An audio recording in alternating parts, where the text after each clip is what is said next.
Goodbye.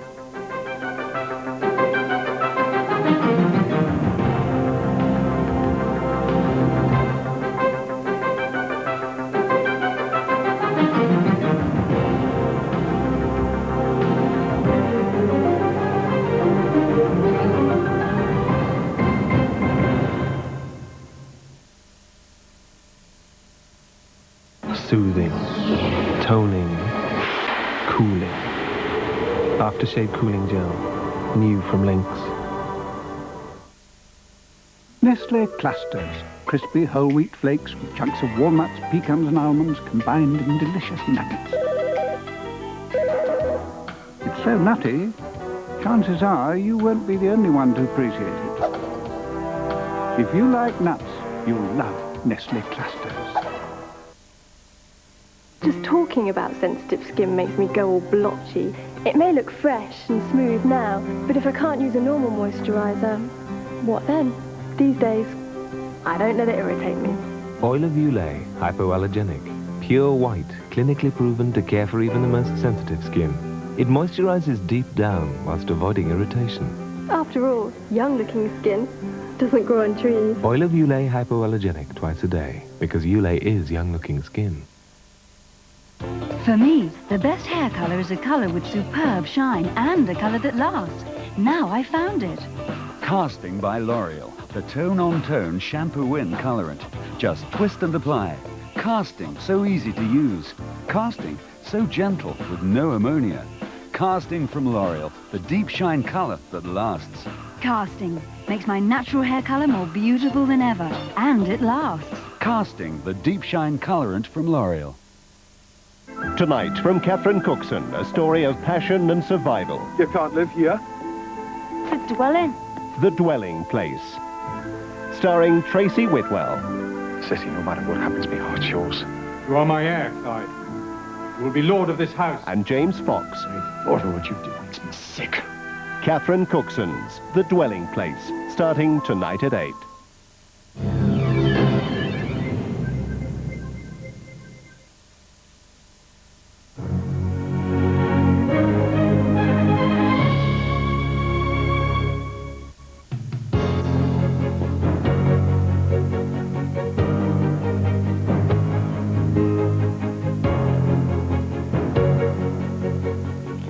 Hello, good morning. It's Sunday the 8th of May. Welcome to GMTV. First, the news.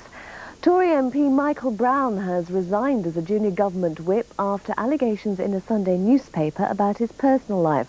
Mr Brown, MP for Brigham Cleethorpes, said he'll be taking action against the News of the World following claims about homosexual activities. The resignation comes at a bad time for John Major, who's still reeling from the Conservatives' worst ever showing in the local elections. This report from Kate Roberts. Michael Brown's resignation came just hours after today's News of the World newspaper appeared on the streets. The paper makes claims about the MP's homosexual relationships.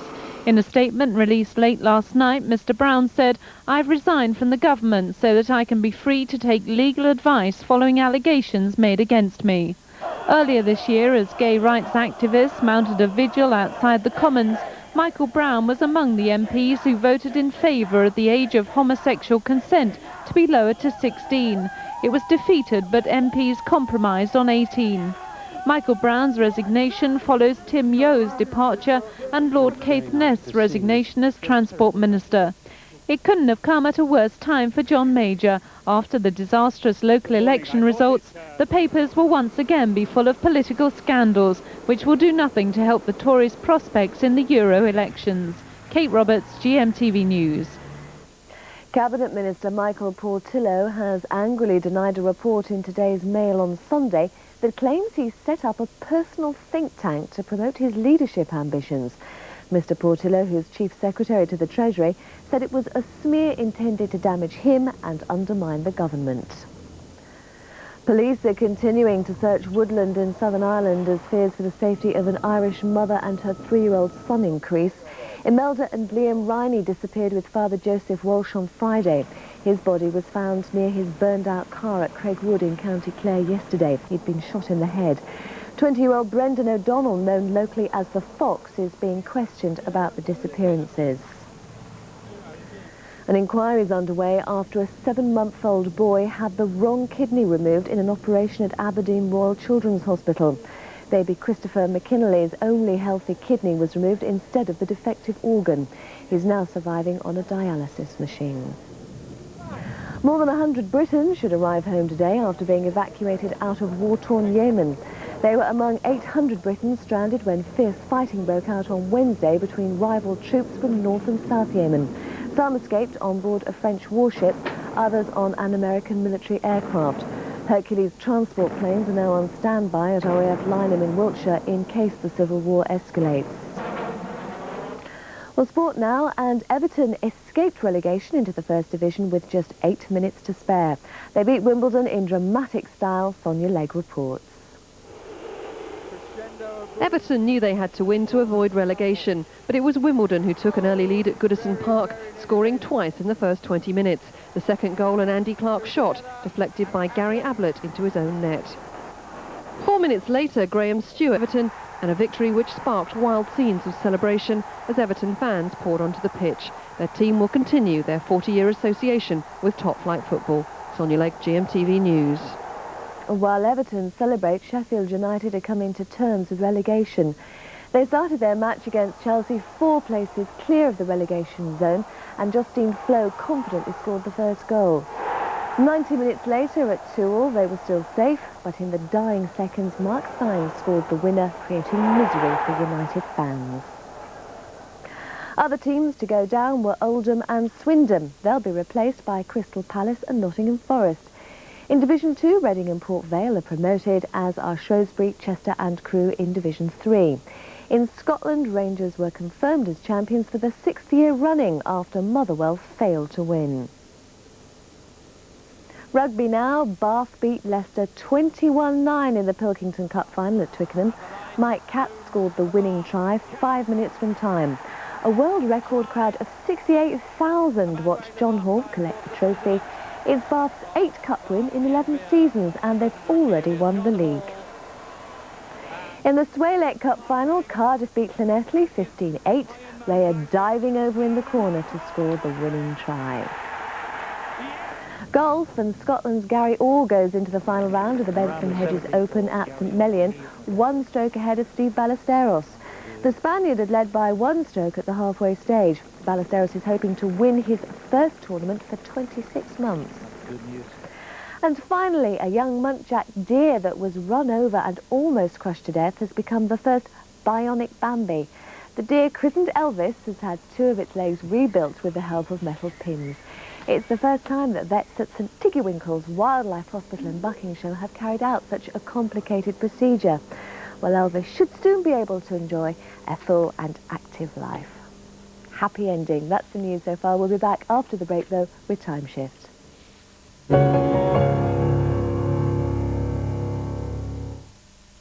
Tonight, you won't believe your eyes. Surprise! Surprise! I've ever seen. She looks great. She feels good. Lives in my neighborhood. Surprise, surprise. Scylla sent me. Give her the surprise of her life. Surprise, surprise. Tonight at 7. I hate squirrels. Mind you, they're not the nuttiest things in this garden. This family haven't got a clue. They think RCD is our compact disc. RCD? Residual current device? How these nutters haven't been dry roasted by now, heaven only knows. I hate birds too. Don't think I'm cut out to be a garden gnome. Be safe in your garden. Read this leaflet. Get Closer, Tuesdays, Wednesdays and Fridays. Eat off. Buy your dad a sense of humour. Such a mess, isn't it? Brookside, closer to true drama. Your husband fathered my child. Can't you see you're killing yourself? Closer to genuine emotion. I love you, Mum. Closer to real life. You're like everyone else out there. Human. Brookside, Get Closer, Tuesdays, Wednesdays and Fridays on Channel 4. It's called life.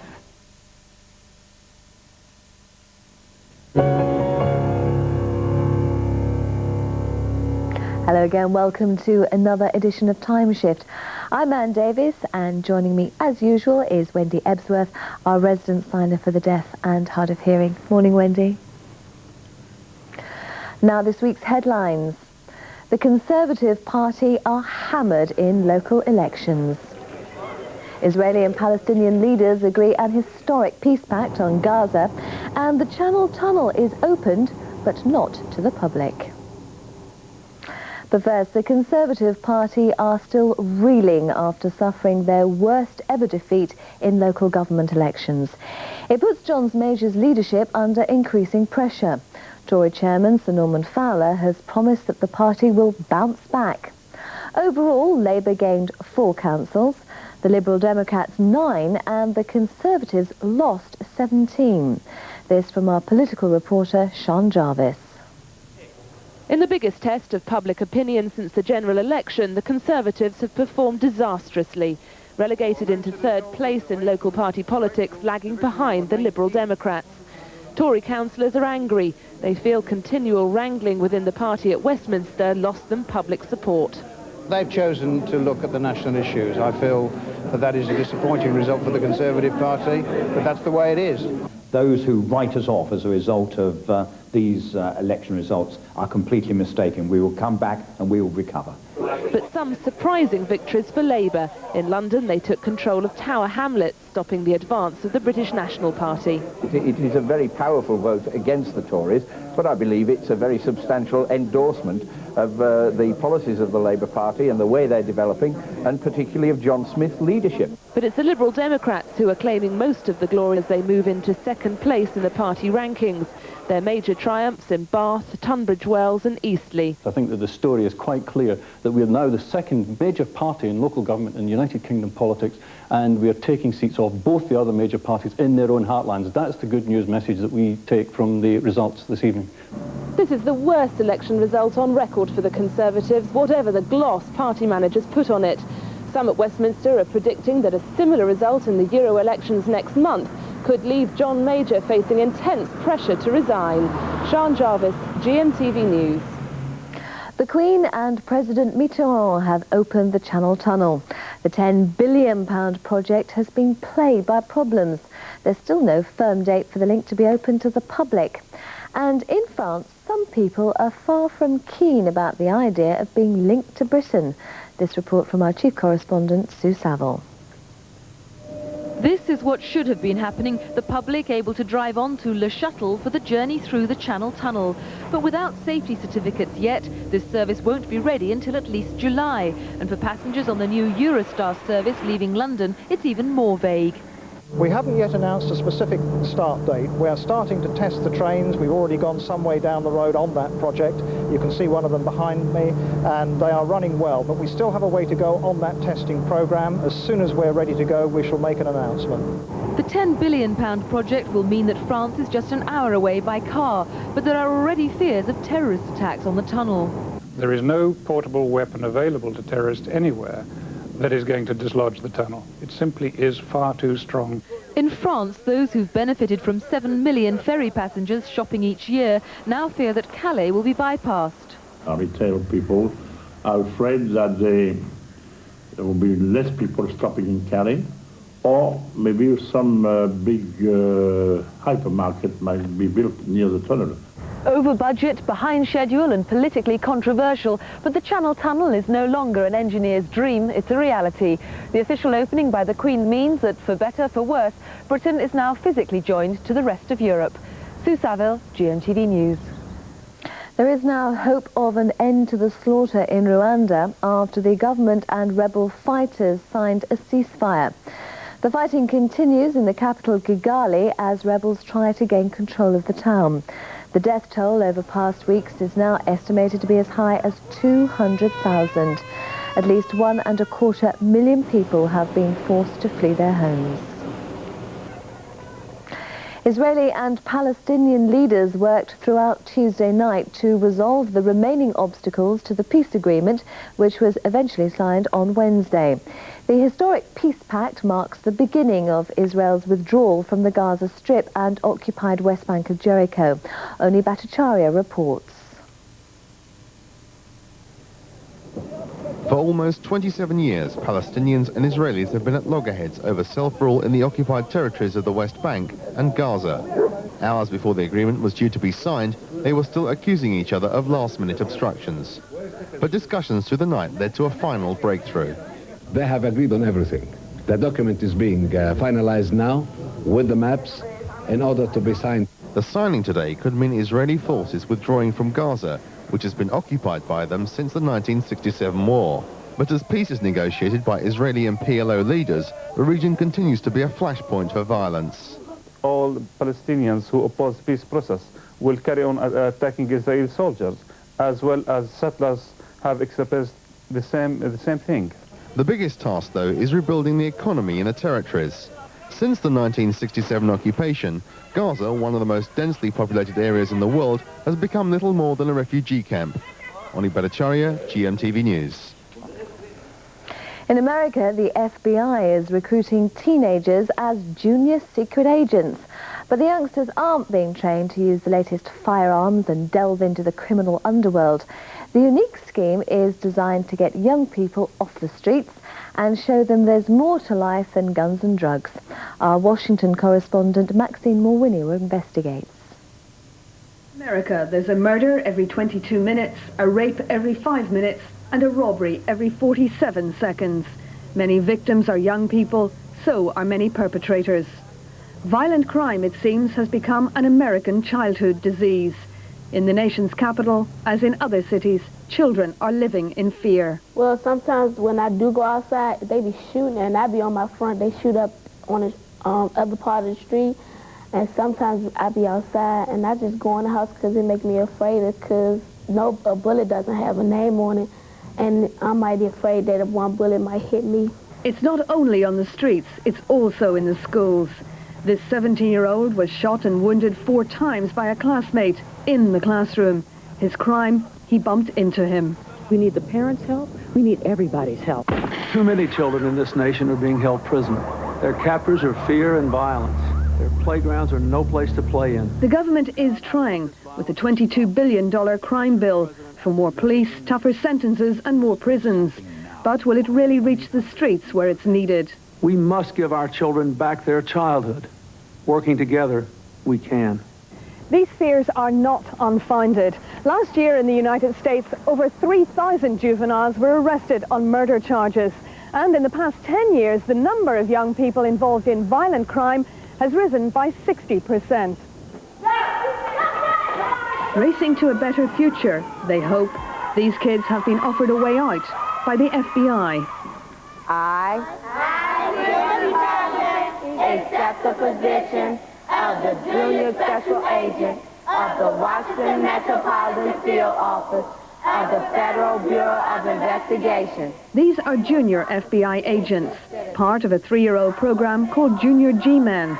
It's to get kids off the streets and point them in the right direction. We're hoping that children will have more self-esteem, be more confident in themselves and what they're about, to see obstacles as challenges. Each has a special assignment, just like real FBI agents.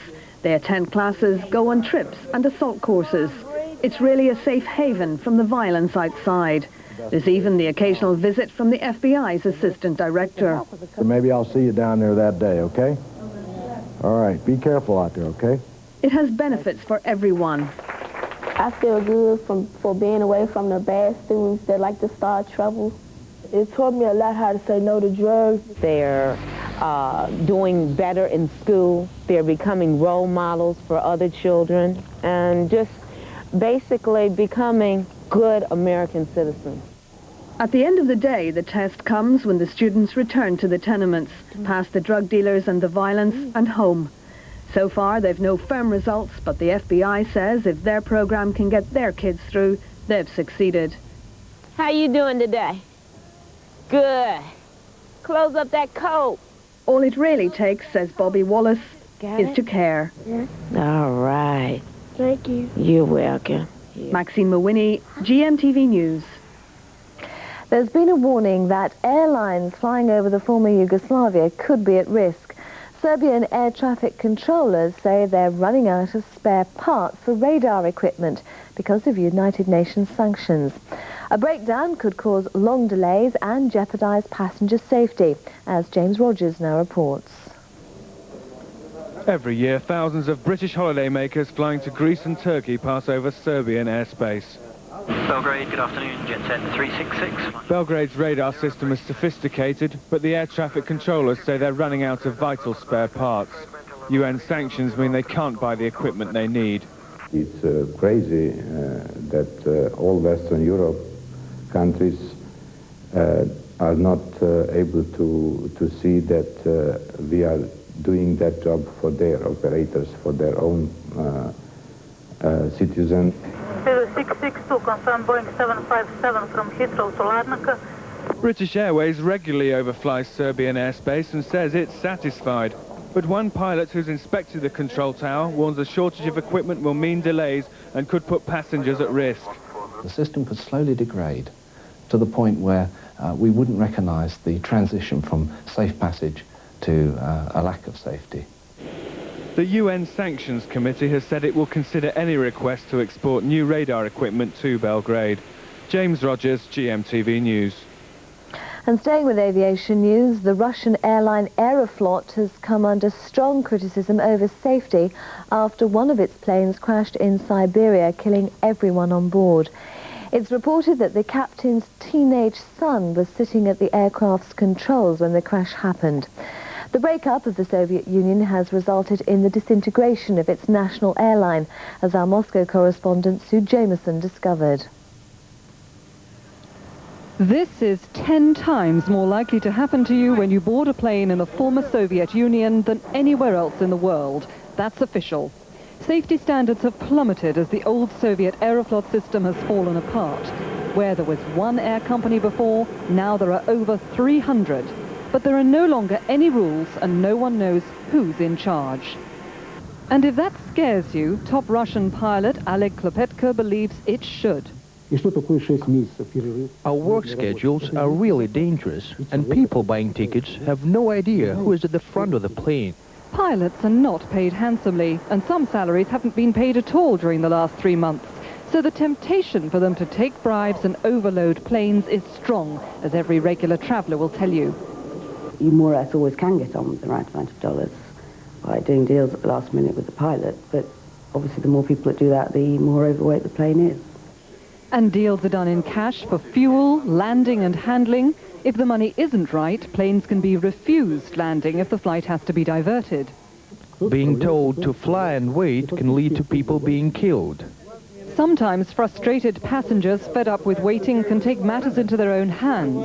In this incident, filmed by an Australian television crew on a plane stranded in Siberia, the passengers took the pilot captive, demanding he fly them out. But so many travellers' tales of flights in the former Soviet Union are hair-raising, and not everyone I spoke to wanted to give their full names. I was half asleep and I kept on hearing a mother saying to her child, "Andrei, stop it!" And after 3 or 4 times of hearing her say, "Andrei, stop it!" I heard the steward say, "Madam, please stop your child doing that." And so I thought, what's going on? So I opened my eyes and the child was swinging from the release handle of the main emergency exit in the middle of the plane. I thought it was a bad omen when the pilot tried to close the main door with a pair of pliers. As soon as we'd landed, the pilot came on, wished us all a Happy New Year and suggested that he had a drink and we had a drink and rambled on, completely slurring his words. And it was quite obvious he'd been drunk the whole way through the flight. There were 25 people standing in the aisles as we took off, people crammed into the loos, people in the cockpit. And as we took off, the plane suddenly lurched to one side, and the guy next to me began crossing himself and saying, "Oh my God, we're going to die, we're going to die, we're going to die." Preliminary results on this year's Airbus crash in Siberia indicate the pilot's children may have been having a flying lesson which went tragically wrong. But this hospitality in the cockpit is not uncommon. All the pilots are willing to invite you to the cockpit and even let you fly the plane, and it's great fun. Captain Klopetko is just 6 months away from retirement, and he has some very frank advice for anyone considering flying in this country. I recommend all my friends to travel by train instead. Everyone knows someone who has a horror story about flying in or over the former Soviet Union. So perhaps it's not surprising that many people consider this plane in an exhibition park to be one of the safest in Russia. Sue Jameson, GMTV News. Back home now, Michael Portillo appeared on Sunday Best last week, causing an uproar in the Conservative Party. In an unusual step, Downing Street announced that the opinions he expressed on Europe were his own view. Well, now, on Time Shift, you can see some of that interview which caused all the fuss. And he was talking to Mike Morris. And now we've moved on to Europe and confusion over Europe. So Leon Britton, the man we are said to want as president of the European community, is talking about a single European currency by 1999 being realistic. Michael Howard saying, no, I don't think that's realistic at all. Where do you stand on that? Do you want a single European currency by 1999? I don't think it's very realistic. The reason Sir Leon... Is that what you want, though? Do you want a single European currency, or don't you? No. You don't want a single European currency? And Sir Leon Britton is expressing what is in the Maastricht Treaty. In the Maastricht Treaty, the other 11 have said that they're going to get to a single European currency by 1999. We've always said, firstly, that we don't know whether the principle is right, that we have doubts about it, but secondly, that in any case, 1999 seems to us unrealistic. Since the Maastricht Treaty was signed some time ago, it's become more unrealistic, because after all, since then, the ERM has collapsed. So one of the precursors of a single currency has fallen by the wayside. Here we are back again in which you and many of you are talking about joining a club or being part of a club, central part of Europe, a club that we don't want to be in because you don't want the key tenet, one of the key tenets, federalism and single currency. So do you recommend we pull out? No, those are not the key tenets of the club. Well, there are two of them, you would admit. No, they are two key ambitions of certain members of the club. Now, we joined an organisation principally because we wanted to have a very large home market. We wanted to be able to trade freely with hundreds of millions of people, and we want to be part of a big trading bloc that was trading with the rest of the world. Now, since then, people have come along and said, we also want to move to political union, and we want to move to monetary union. Now, these are two issues about which the British, not just the Conservatives and not just the British government, but the British as a people, have the most extreme doubts. I don't think they want to have political union. They do not want to have a single central European government. Unfortunately, if they vote Labour or Liberal Democrat, they may get one, but the British people do not want that. And they recognise that if we had a single currency, we would be a long way towards that, because, of course, if economic decisions have to be taken centrally, then that's a very important part of the independence, the sovereignty of any country. So we face a central difficulty then, don't we? If you indeed have tapped the mood there of Britain as a whole, we're again coming to the point that shouldn't we pull out of this club, because this club is setting rules that we don't want. And if all 11 are going in one direction and we're going in another, isolation would seem to be the best bet, surely. Well, the next occasion on which we really have to bring this to a head is 1996.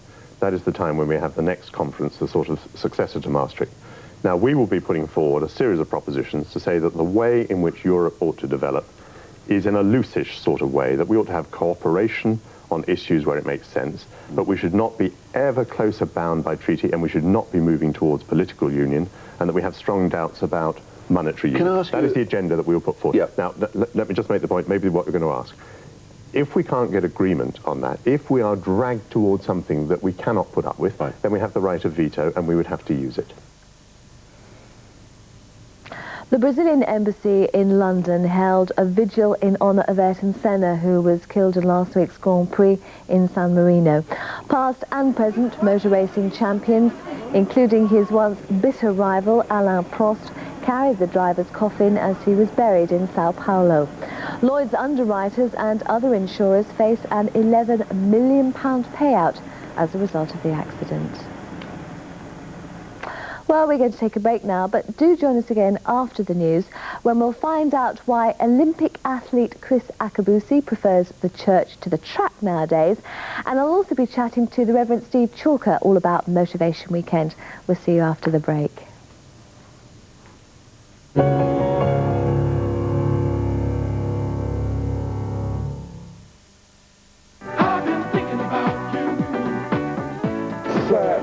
Everyone's favourite subject. Sex is on the agenda. We're honest and we're open because we know it's such a vital part of any healthy relationship. The fantasy versus the reality. Making the most of marriage the Steve Chalk way. GMTV next week.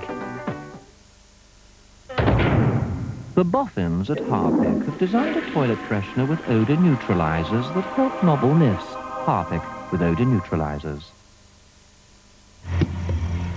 If you think all this is too good to be true, how about this? Walls too good to be true. Smooth, rich, and virtually fat-free. Sheer indulgence. Washing's nearly dry. And the shopping?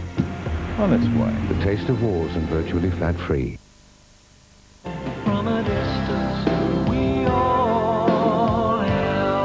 I want you to help me help hundreds of families whose lives have been absolutely devastated by earthquakes in India. So come on, get motivated with GMTV. With your support, we aim to build a desperately needed hospital. Join Steve Chalk, Cliff Richard and Mr. M from Motivation Weekend. You'll have a lot of fun and be a whole lot fitter. Go on, be a brick. And if you're a Key Fit teacher and can organise a sponsored event, call me now. The number to ring is 071 620 1122. 071 620 1122. Tonight, you won't believe your eyes. Surprise, surprise! I've ever seen. She looks great. She feels good. Lives in my neighborhood. Surprise, surprise. Scylla sent me. Give her the surprise of her life. Surprise, surprise, tonight at 7.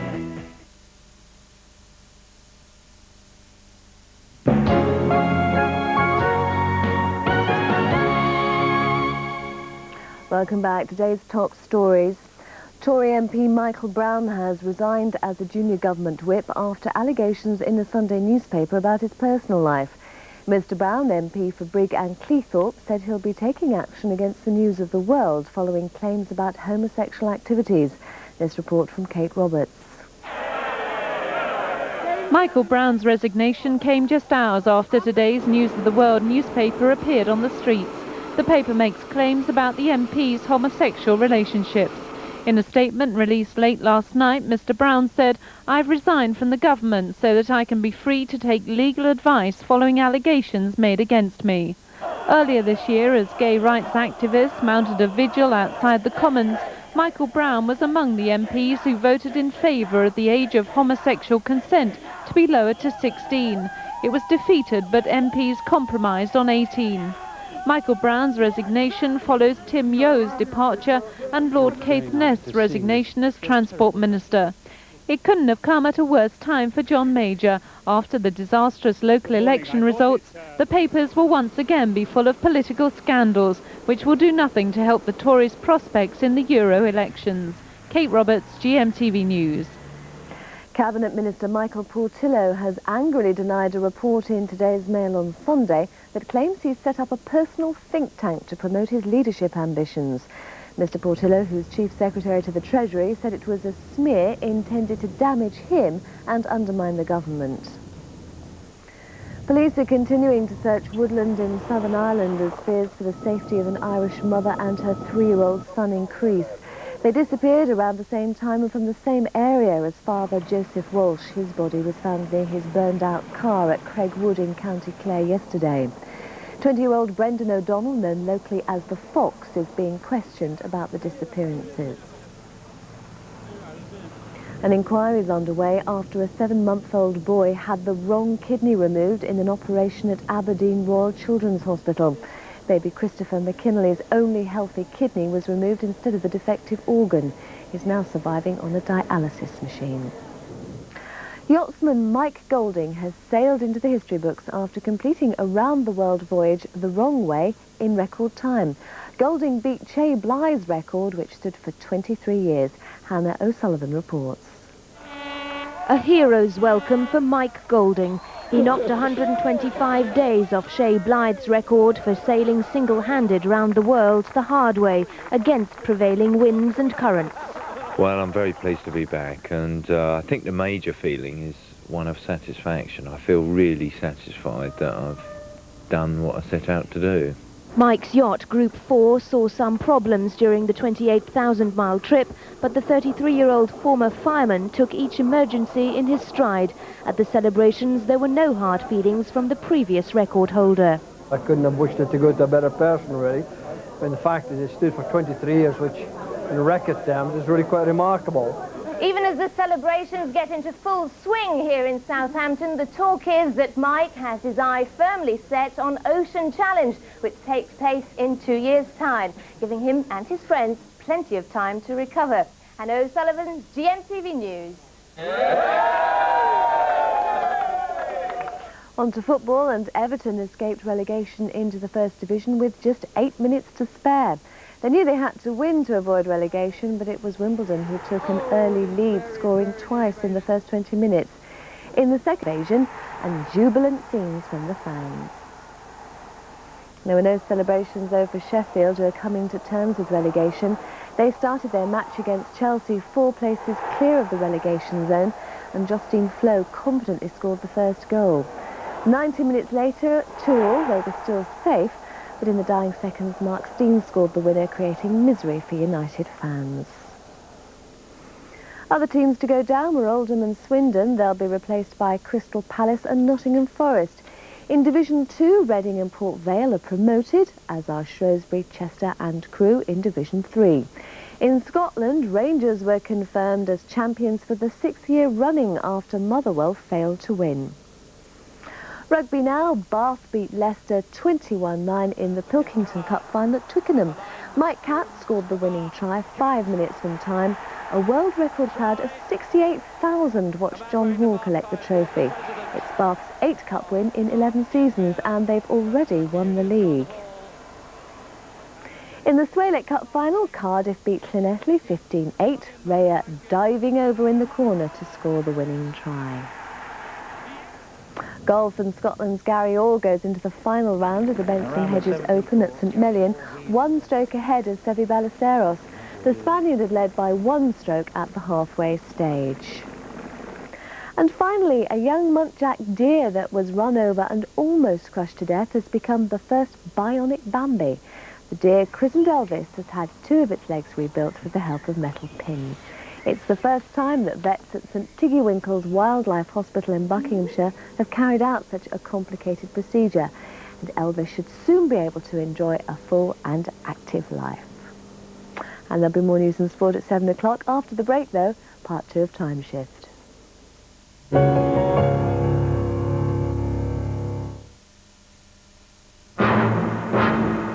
this is the Tyrannosaurus Rex, Stegosaurus, and the gigantic Brachiosaurus. Of course, nobody has ever actually seen a dinosaur. Please, miss, I have. Very amusing. May I ask where? In the supermarket, miss, and I've tasted them. Bernard Matthews' new dinosaurs. Succulent pieces of turkey made into dinosaur shapes and covered in crispy crumb. They're mighty tasty. Turkey dinosaurs, indeed. Whatever next? Beautiful.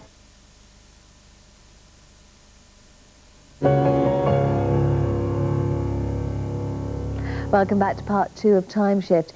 In a moment, we'll find out why you're more likely to find Chris Akabusi in a church than on the racetrack. But first, some more of the week's news.